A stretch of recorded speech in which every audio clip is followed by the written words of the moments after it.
Shalom saudaraku yang dikasihi oleh Tuhan. Di firman Tuhan digambarkan seorang pribadi yang begitu saleh, begitu mencintai Tuhan, begitu takut akan Tuhan dan hidupnya jujur, saudaraku. Dan apa yang dia lakukan ini telah mencuri perhatian Tuhan, telah menarik perhatian Tuhan. Dia adalah seorang Ayub.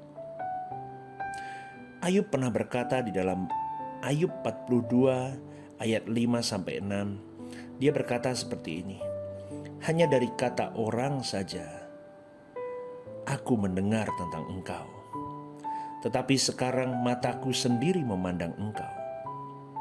Oleh sebab itu aku mencabut perkataanku dan dengan menyesal aku duduk di dalam debu." Saudaraku, kalau kita memahami apa yang dikatakan Ayub ini dan kita mengamati dengan sungguh seksama, saya sangat terkejut dengan pernyataan Ayub ini.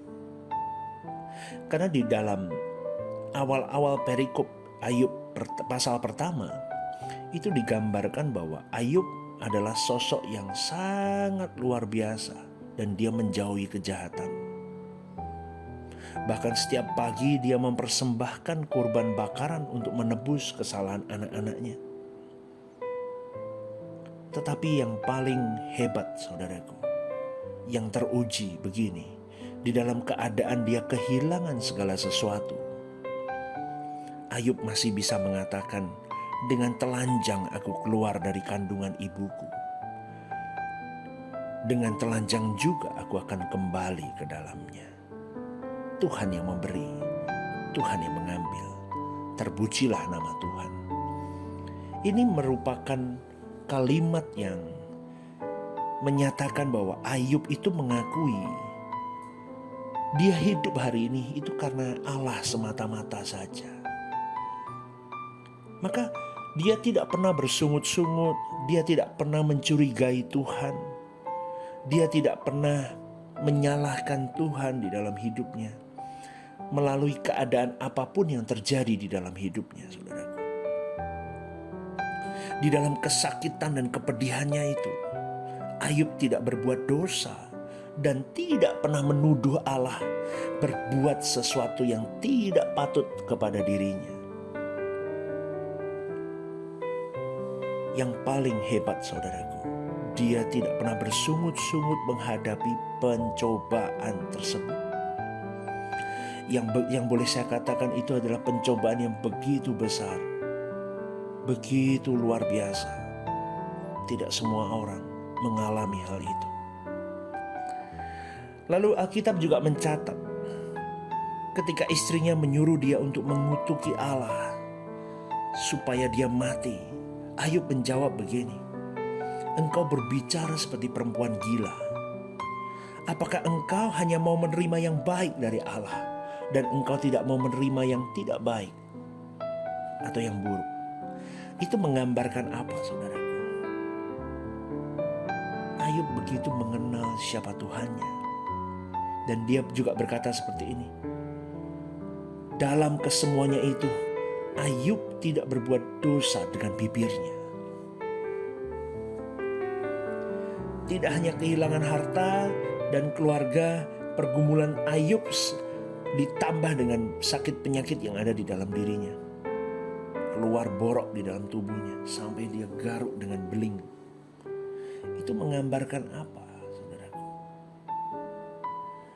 Menggambarkan bahwa ada kualitas yang luar biasa yang dimiliki oleh seorang Ayub. Bayangkan seorang yang kaya raya menjadi manusia miskin dan terbuang seperti ini. Namun dia tetap menunjukkan kualitas yang di atas rata-rata. Justru kualitas justru kualitas yang terbaik itu akan muncul pada waktu manusia itu di dalam keadaan yang terburuk seperti keadaan Ayub. Jadi saudaraku yang dikasihi oleh Tuhan, sejatinya bahwa penderitaan yang kita alami itu adalah ujian untuk pemurnian, supaya kita menjadi sempurna atau naik level yang lebih tinggi. Kalau kita amati, saudaraku, Ayub itu bukan orang yang tidak mengerti atau bodoh di dalam secara segi kognitifnya. Ayub adalah seorang yang berpengetahuan. Dia bisa bertanya jawab dengan temannya yang memang duduk menghampiri dia dan berdiskusi tentang Tuhan. Ternyata Ayub bisa mengimbangi mereka. Ayub bisa berbicara panjang tentang bagaimana dia mengenal Tuhannya. Jadi boleh saya katakan Ayub tidak diragukan kapasitasnya, kualitas hidupnya, dan perilaku praktisnya, serta pengetahuannya secara kognitif tentang Tuhan. Jadi begini, Ayub sangat mengerti tentang Tuhan meskipun di dalam keterbatasannya. Dan Ayub, yang paling mengejutkan, Ayub bisa berkata begini, hanya dari kata orang saja aku mendengar tentang Engkau. Dia mendengar Allah, hanya tentang Allah, hanya melalui orang lain. Tetapi hebatnya, dia mendengar dari apa kata orang saja. Dia bisa menjadikan Allah sebagai landasan hidupnya yang begitu luar biasa. Berarti kita bisa menyimpulkan, saudaraku, betapa ekstrimnya seorang Ayub ini. Dan boleh dikatakan begini, ini menggambarkan bahwa orang yang tidak mengalami Allah secara langsung pun dapat memiliki moral kerohanian yang baik, tetapi belum sempurna. Betul kan? Ayub juga berkatakan begini, tetapi sekarang mataku sendiri memandang Engkau. Artinya apa? Melalui penderitaan yang harus dia lalui, aniaya tubuh yang begitu dahsyat, saudaraku, disitulah dia mengalami perjumpaan dengan Allah secara real. Itulah yang disebutkan oleh dia bahwa sekarang dengan mataku sendiri aku memandang Engkau. Memang orang harus begitu.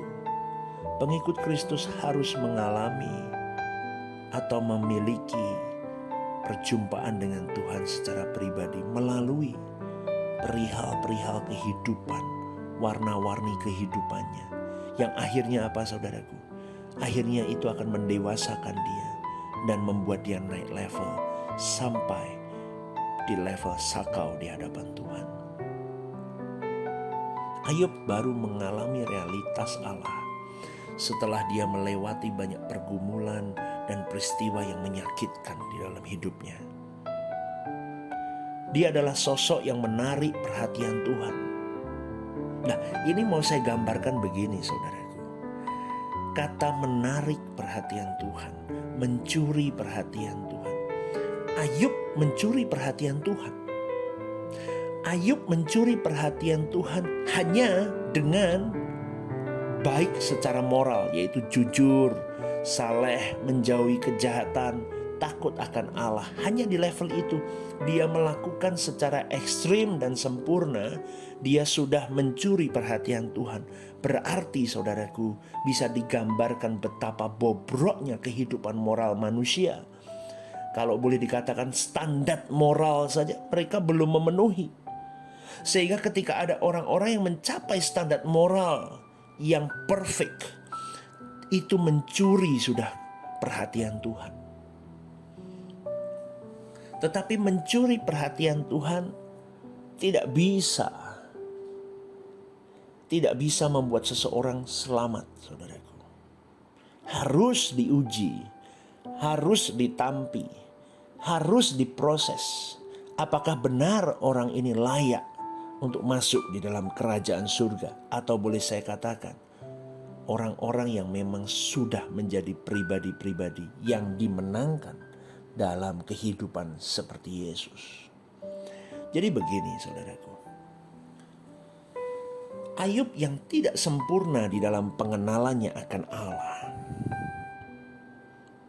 dia tetap berusaha untuk menjaga perasaan Tuhan. Ini sangat berbeda dengan keadaan kekristenan hari ini.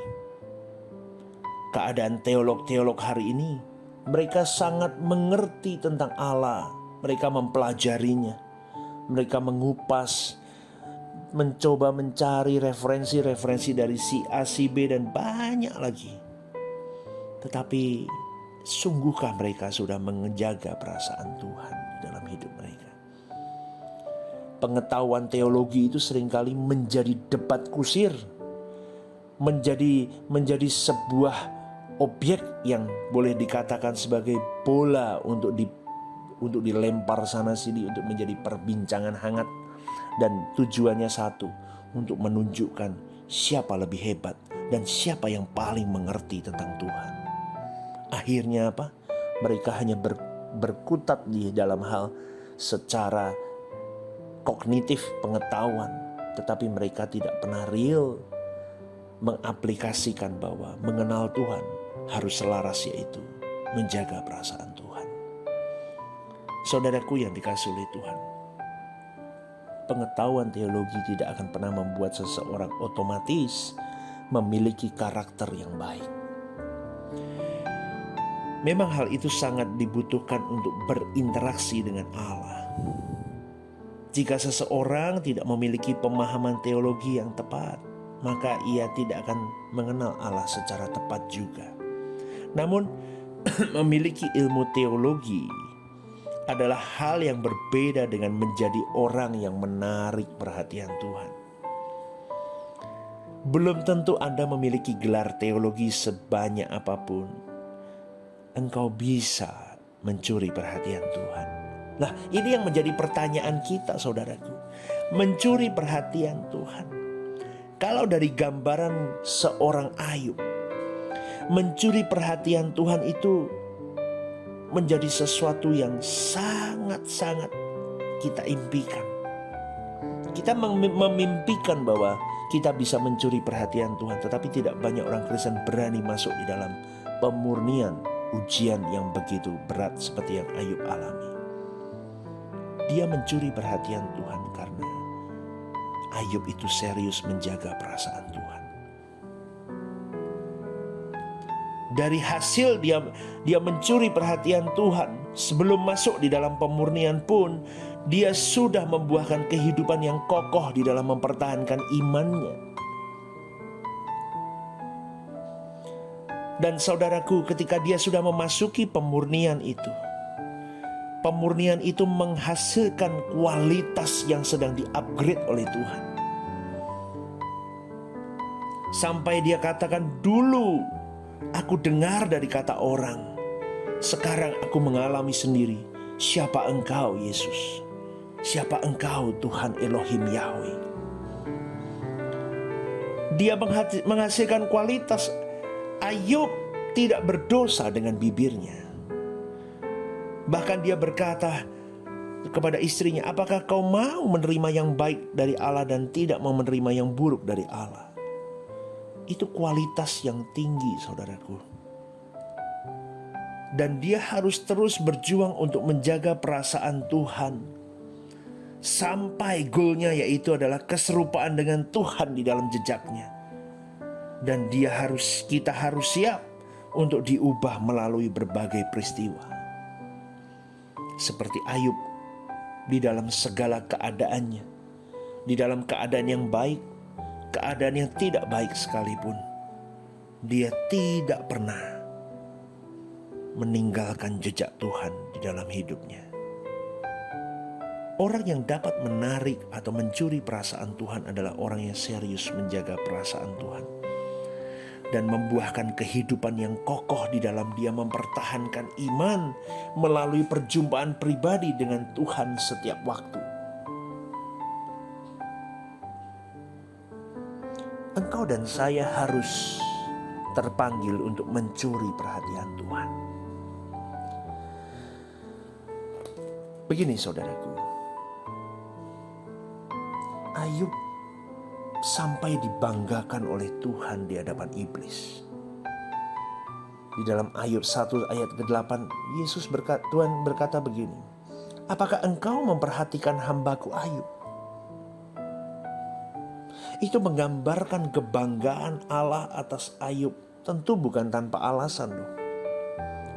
Dengan standar umat perjanjian lama, yaitu hidup dengan moral yang baik, Ayub sudah menarik perhatian Tuhan dengan praktek hidupnya. Oleh sebab itu, Tuhan memurnikan Ayub supaya Ayub menjadi seseorang yang sungguh istimewa di hadapan Tuhan. Pemurnian ini untungnya boleh saya katakan, disambut Ayub dengan baik dan luar biasa meskipun belum sempurna. Dan pada akhirnya Ayub mengalami Allah secara langsung melalui berbagai pergumulan yang harus dia lalui. Hal yang sama itu pun berlaku, saudaraku, kepada kita semua. Saat kita hendak mencapai keserupaan dengan Tuhan di dalam jejaknya, kita harus siap untuk diubah melalui berbagai peristiwa. Semua itu adalah bertujuan untuk menjadikan kita anak-anak Allah yang bukan hanya mengenal Allah secara nalar, tetapi kita mengalami Allah secara nyata. Maka kita harus berjuang, saudaraku. Kita harus menjadi pribadi-pribadi yang mencuri perhatian Tuhan di antara jutaan miliaran manusia ada di muka bumi ini. Dan ketika kita sudah mencuri perhatian Tuhan, kita harus sungguh-sungguh menjadi pribadi yang naik level dengan pemurnian yang Tuhan titipkan dalam hidup kita. Mari kita masuk dalam doa. Hamba-Mu bersyukur Bapa, hari ini hamba-Mu bisa membawakan sedikit kebenaran firman Tuhan tentang sosok Ayub. Kami mau berjuang, kami mau berusaha yang terbaik untuk kami bisa menjadi pribadi yang benar-benar mencuri perhatian Tuhan. Ini kami Bapa, dan terus kami akan memproses diri kami untuk terus mengikut jejak-Mu serupa seperti Yesus sampai akhir hidup kami. Terima kasih Tuhanku, hanya di dalam nama Tuhan Yesus kami berdoa dan bersyukur. Amin. Shalom saudaraku, sola gracia, Jesus bless you. Haleluya.